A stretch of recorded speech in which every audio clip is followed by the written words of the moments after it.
No vídeo dessa semana nós vamos fazer, como o nome já diz, um especial sobre a Semana Santa.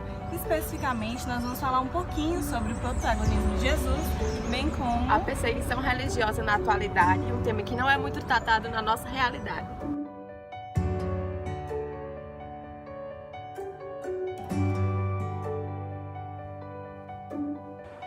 Primeiramente, antes de nós falarmos um pouquinho sobre o protagonismo de Jesus, é necessário que entendamos um pouco sobre o contexto histórico e religioso da época da Palestina.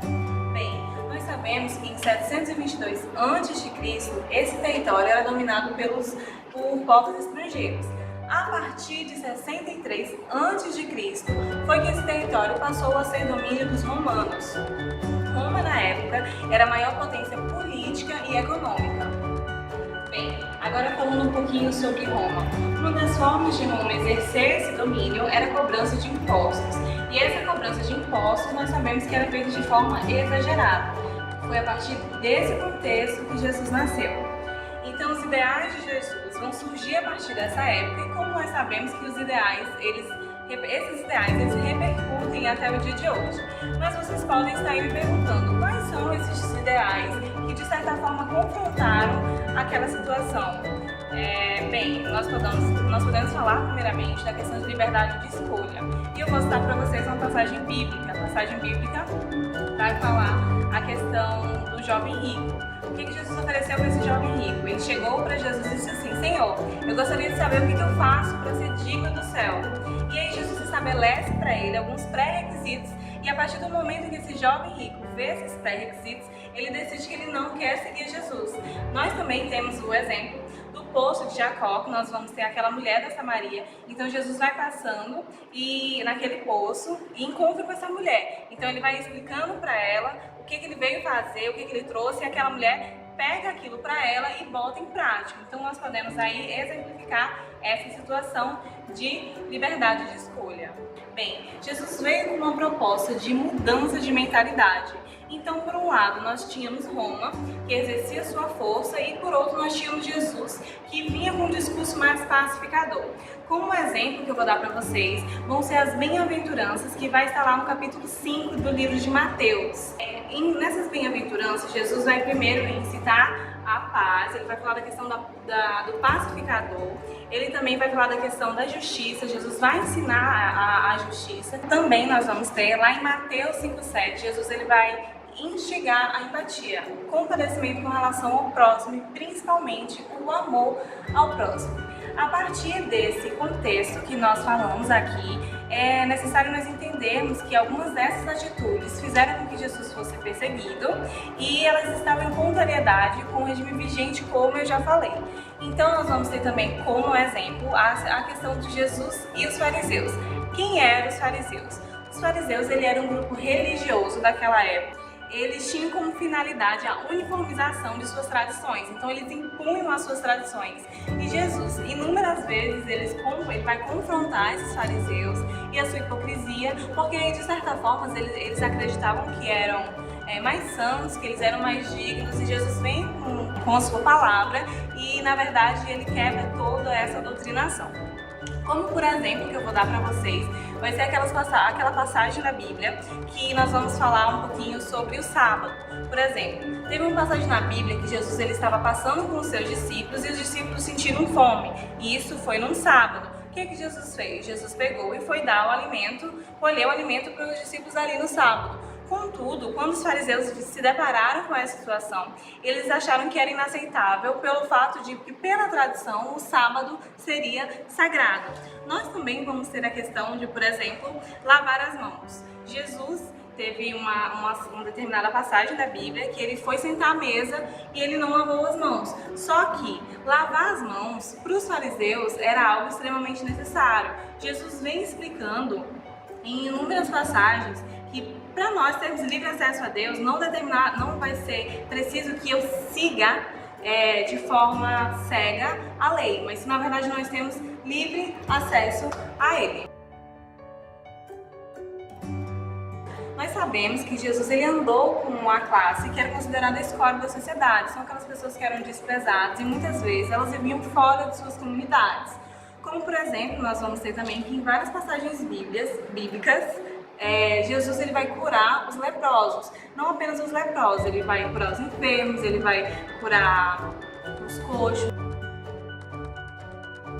Jesus ele deu voz às mulheres, ele protegeu as mulheres e ele chamou as mulheres para estarem trabalhando com ele juntamente com o seu ministério.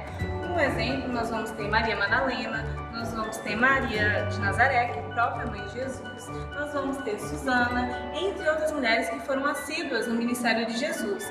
Bem, essas mulheres elas possuem representatividade porque elas doavam os seus bens materiais e elas ajudavam aquelas famílias que precisavam. É importante destacarmos, apesar de tudo que foi falado, que Jesus ele não participou diretamente da política e ele também não defendeu nenhuma bandeira da época. Contudo, isso não fez com que ele estivesse alheio a toda aquela situação. Então ele veio, ele pregou a justiça, ele pregou a paz e acima de tudo ele pregou o amor ao próximo.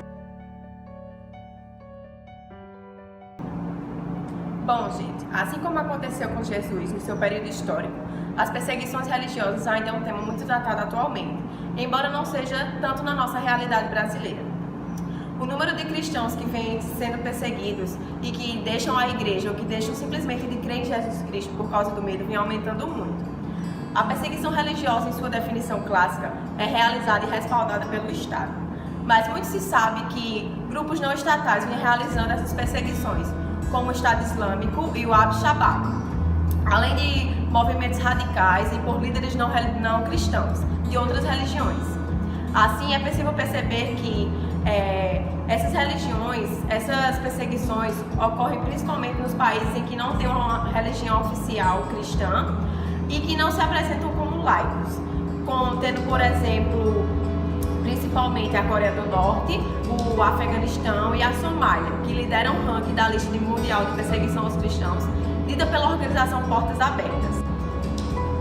Os 3 maiores exemplos de perseguição aos cristãos que ocorreram nos últimos anos. O primeiro é o massacre na Universidade de Garissa, no Quênia, em 2 de abril de 2015, em que 127 cristãos foram mortos apenas por serem cristãos, em que o grupo Al-Shabaab justificava tal massacre, pois aquela universidade estava num território que era de domínio muçulmano, mas que não foi colonizado por eles. Assim, manteram reféns os cristãos e liberaram os que disseram que eram muçulmanos. O segundo exemplo é a própria guerra na Síria, que tanto choca as pessoas desde 2011, pois muitos cristãos, apenas por também crerem em Jesus Cristo, sofrem violências e são perseguidos, e buscam formas até não legais de fugirem daquela realidade. Então, as áreas que mais sofrem com essa perseguição radical, que é motivada principalmente por não acharem que essa crença em Jesus Cristo é válida, junto também com o radicalismo, ocorrem principalmente nos territórios que são comandados por muçulmanos radicais, que não permitem a expressão religiosa de outra religião, como a cristã, e muitas vezes agem com violência para com aqueles que expressam tal religião. O terceiro exemplo é o vídeo da mensagem assinada com sangue para a nação de Tunis, realizado pelo Estado Islâmico, em que 21 homens foram mortos apenas por serem também cristãos e tiveram suas cabeças cortadas à beira do mar Mediterrâneo, na Líbia. E é possível notar que na hora da sua morte eles estão clamando por Jesus Cristo. E assim é possível perceber que as perseguições religiosas atualmente vão contra e violam as declarações de direitos humanos, os próprios direitos humanos que são dados aos cidadãos, pois violam o direito à vida, à liberdade religiosa e também todos os direitos que a declaração trata.